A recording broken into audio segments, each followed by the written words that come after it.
Baby. Copyright 2017 DreamWorks Animation LLC. Chapter 8. Welcome to Baby Corp. I screamed as the vortex pulled me out of my bed, up through the roof of my house, and then up into the clouds. Through the clouds, I saw a tall glass building shaped like an enormous baby bottle and toy blocks. The vortex dropped us into a plaza in front of the building. I landed on the ground with a thud while Boss Baby floated down peacefully.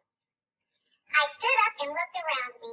Crowds of babies all dressed in business suits were hurrying across the plaza into the building. Whoa, where are we? I asked. Welcome to Baby Corp, Boss Baby said. Baby Corp. It definitely reminded me of the place in my dream. Except all these babies were business babies. Some of them hopped across the plaza on bouncy balls. Others rolled across the plaza, riding toys on wheels. Not far away, I saw a counter with a long slide next to it. A baby slid down the slide and landed on the counter. The baby behind the counter handed him a bottle marked Super Secret Baby Formula. As I was watching this, a baby businessman walked right through me like a ghost. Ah! I screamed. Relax, Boss Baby said. They can't see or hear us. We're like virtual and stuff? I asked, and Boss Baby confirmed. I guess that's why I no longer had a pacifier in my mouth. My virtual self didn't need it. Boss Baby led me into the lobby of the big glass baby bottle-shaped building. So, this is where babies come from? I asked. Of course. What did you think? The stork? Magic fairies? Boss Baby said. I shook my head. I can't believe my parents didn't tell me about this. If people knew where babies really came from, they'd never have one, he explained. Same thing with hot dogs, by the way. I followed him to the elevator. I had to duck because it was made for baby-sized people. Going upsies, the elevator announced, and the doors closed and began to rise. Something occurred to me. How come I don't remember this place? After normal babies get their pacifiers taken away, they forget all about Baby Corp, Boss Baby answered. A few of us are selected for the ultimate honor.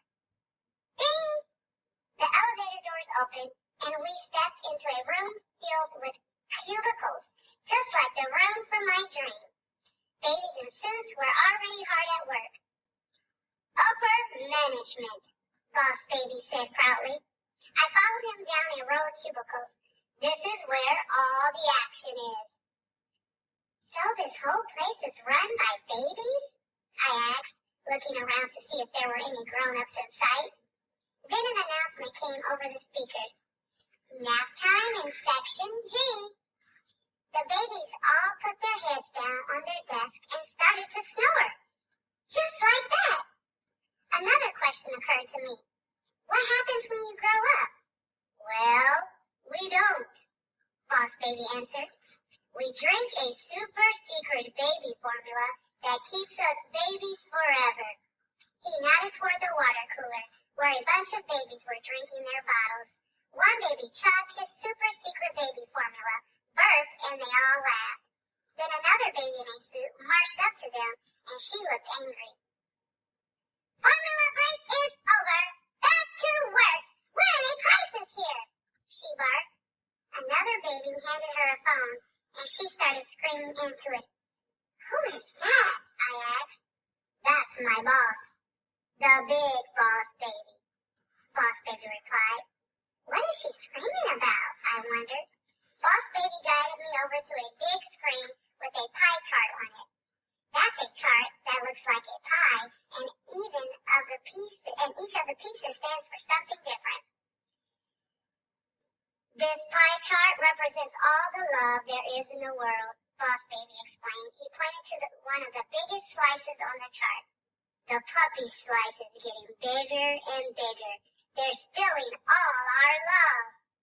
I understood. Just like you did to me. Exactly, Boss Baby said. And if this keeps up, there might not be enough pie left for babies. No pie? I said. Boss Baby shook his hair solemnly. No pie. He motioned for me to follow him and walked through a wall. Now, we were in a room with lots of wood on the walls and fancy furniture. When I find out what Puppy Cole's new baby is, I'll be Baby Corp legend, Boss Baby told me. He pointed to a picture on the wall of a fat, grumpy-looking baby in a suit. Like him. Now that's a big fat baby, I said. No, that's big fat Boss Baby, he said, pointing to a different picture. This is super colossal big fat Boss Baby. He was the youngest chief executive infant in the history of our company. Was? What happened to him, I asked. Retired. Years ago, Boss Baby replied. But I still tried to live up to his legend. I was confused. So that's all you get? Your picture on the wall? Boss Baby turned and walked through the wall again. I followed him into a big empty office with a very high chair. I'll get a big promotion. The corner office with my own private party. So when you're done, you're coming back here? I asked. I'm not a family man, he said. I belong behind a desk. I smiled. That's awesome. The wheels of my hair were slowly turning. We walked through the wall back into the hallway, and Big Boss Baby walked past us, followed by a whole group of baby assistants. She was yelling into her phone. Did you hear anything from that little Boss Baby that we sent down to the Templeton? No? You're fired. She ended the call and turned to her assistants. You all are fired. The babies ran away, and a new group of baby assistants ran up to the Big Boss Baby. The pet convention is in 2 days, she yelled.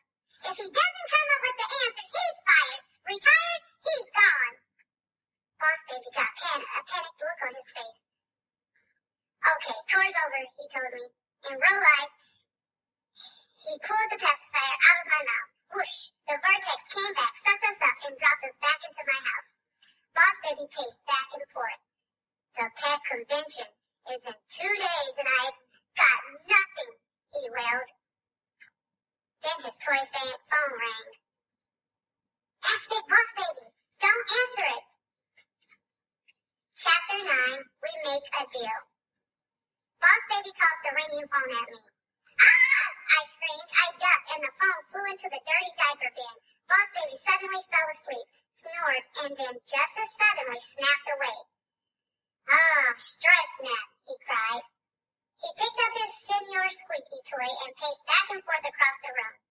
If I don't find out what the new puppy is and fast, not only will I not get that promotion, I could get fired. He threw the toy across the room. Hey, relax, I told him. I'm sure there's other cool jobs for babies, right? Meanwhile, 2 days goes by just like that. I snapped my fingers. You'd better start packing. Boss Baby picked up the toy again and chucked it at me. You don't get it, Templeton. He grabbed me by my shirt collar. If I'm fired, they'll take away my formula. I'll turn into a normal baby and then live here forever with you. Forever? The word hit me like a brick. No, I said. Boss Baby nodded. Every morning you wake up, I'll be here. I pictured rolling over in my bed in the morning. The first thing I saw was Boss Baby. For some reason, he was dressed like Lamb Lamb. Every night at dinner, I'll be there. I imagine Boss Baby's face staring up at me in front of my soup bowl. Every birthday party, I saw tiny Boss Babies pour out of a piñata. Every Christmas I'll be there. I stared in horror at Boss Baby's face, reflecting every ornament on the tree. Year after year, we'll grow old together. I could picture it in my mind, the two of us, old and wrinkled, fighting each other with our kings. We'll be brothers, always, he finished. No, this is terrible, I cried. You can't stay here. Boss Baby didn't like that idea either. I can't. We have to fix this, I said. We have to make sure you don't get fired. We? Boss Baby asked. I knew what I had to do. I picked up Boss Baby. We, I said finally. I will help you. But just to get rid of you. Deal? Deal, Boss Baby said. Here's to never seeing you again. Back at you, baby, I said. We tried to shake hands, but it was weird because my hand was so much bigger than his. Now let's get to work. Boss Baby said. We had to move fast. Boss Baby said we had to look through my parents' work files to get information about the new puppy. I knew that would be easy. I carried Boss Baby down to the living room. Both of my parents had fallen asleep on the couch in the middle of doing work stuff. Boxes of open takeout food were scattered across the coffee table, along with all their puppy co-files. It was perfect. I put on my Sherlock Holmes hat and used a magnifying glass to read through Mom and Dad's papers. While I worked, Boss Baby played with our toy box set. I put down the page I was reading. There's nothing in here about a new puppy, I told him. Aren't you going to do any work? I'm very busy delegating, Boss Baby said, swinging his golf club. So once we find the fowl of the new puppy, what do you do then? Send in the baby ninjas? I asked. Even better, Boss Baby said. I'm going to write the perfect memo. What's a memo? I asked. A memo is something you write to give people information, he explained. That's your plan? You're going to write a book report? That's so boring, I complained. No, Templeton. Memos are for important things. A memo can bring people together. A memo can be a manifesto, a poem. A memo can change the world, Boss Baby said. Wow, I said sarcastically. When you explain it like that, it still sounds boring. You'll learn, kid, you'll learn, he said as he waddled over to the coffee table and picked up a slice of pizza from the takeout Mom and Dad had ordered. I shook my head and picked up another folder. A flyer slipped out. Wait a second. This is it, I cried. What is, Boss Baby asked. I held up the flyer. Check it out. It's for Puppy Coves. Take your kid to work day. Boss Baby grimaced. People take children to a place of business? Why? Because it's awesome, I told him. It's disgusting, Boss Baby said with his mouth full of pizza. Don't you see, I explained. We can get inside Puppy Cove and find out what the new puppy is. Boss Baby put the pizza slice in a folder, put the folder in his briefcase, and then locked it. Then he grabbed an open carton of noodles from the coffee table. What's the point? He asked. You're grounded. Your parents aren't going to take us anywhere. He slurped up a long noodle. You're right, I admitted. They think we hate each other. Hate is a strong word, Boss Baby said. It's the right word, but still. We have to convince them that we're actual brothers, I said. That we la. I still couldn't bring myself to say the word. Like, Boss Baby gasped? No, I said that we la. La, Boss Baby asked. I finally said it. No, that we love each other. Boss Baby gagged, and the noodle came out of his mouth. He sniffed it back up. I just threw up a noodle and swallowed it, he said, disgusted with himself. I'm not going to lie, it would be hard work having to pretend we love each other. But we had to do it. If we didn't, Boss Baby would get fired and he'd be stuck as my baby little brother forever. And neither of us wanted that. So the next day we started our plan at breakfast. I got Boss Baby in his chair before Mom and Dad woke up and started to feed him. Here comes the choo-choo train, I said in a silly voice. Choo-choo, chugga. No, hold the train. It looks like it's already been eaten, Boss Baby complained. He chuckled. He chucked his sippy cup at me just as Mom and Dad walked in. What's going on in here? Mom asked. I'm just feeding the baby, I said innocently.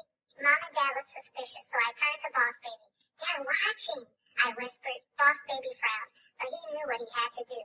Choo-choo, I said again. I held out the spoon. Boss Baby ate his baby food. Then he smiled. Mom and Dad bought it.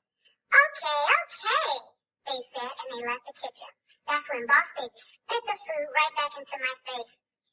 Choo-choo on that, he said. Later that day, I tried to put a sailor suit on Boss Baby. He hated the idea.